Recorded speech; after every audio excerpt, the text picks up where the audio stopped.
வணக்கம் ஃப்ரெண்ட்ஸ், நம்ம இன்றைக்கி பார்க்குறது வந்து தாய்லாந்து ரிசர்ச் சென்டரில் அதில் மேம்படுத்தப்பட்டது தான் இந்த தாய் 5. நல்ல கலர் வந்துருக்கு, அதனால் நம்ம அதை கட் பண்ணி பார்ப்போம். அது என்ன கலரில் இருக்குது அப்படின்னு பார்ப்போம். இதில் ஒயிட்டு தான் ஜாஸ்தியாக இருக்கும், பிங்கு தான். இது வந்து முழுக்க நல்ல அந்த ஸ்வீட் தாரதுக்காண்டி உள்ள ஒரு கொய்யா. இது நம்மகிட்ட குறைஞ்ச அளவில் தான் இருக்குது. பொதுவாக வந்து இதெல்லாம் கொஞ்சம் ரேராக கிடைக்கிறது. பொதுவாகவே கொய்யாவை வந்து நம்ம மரமாட்டு வளர்க்கவே கூடாது. எப்போவுமே ஒரு 5-6 அடி ஹைட்லேயே கட் பண்ணி விட்டுறணும். கட் பண்ணி விட்டால் தான் அந்த கொய்யா வந்து நமக்கு நிறைய காய் தரும். மரமாட்டு விட்டிங்கன்னா கொஞ்ச நாள் காய்க்கும், அப்புறம் காய்க்கவே செய்யாது.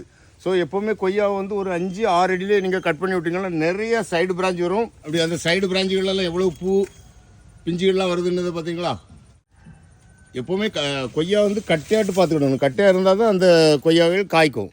ஸோ இந்த மாதிரி வித்தியாசமான வெரைட்டி கோவாலாம் வேணும்னா இந்த வீடியோவில் தெரியுற வாட்ஸ்அப் நம்பருக்கு வாட்ஸ்அப் பண்ணுங்கள், இல்லை கால் பண்ணுங்கள், இல்லை நேராக கூட வந்து பார்த்து நீங்கள் நல்ல பிளான்ட்களை பார்த்து செலக்ட் பண்ணலாம். கிட்டத்தட்ட இதில் வந்து ஒரு 30 வெரைட்டி கோவா நம்மகிட்ட இருக்குது.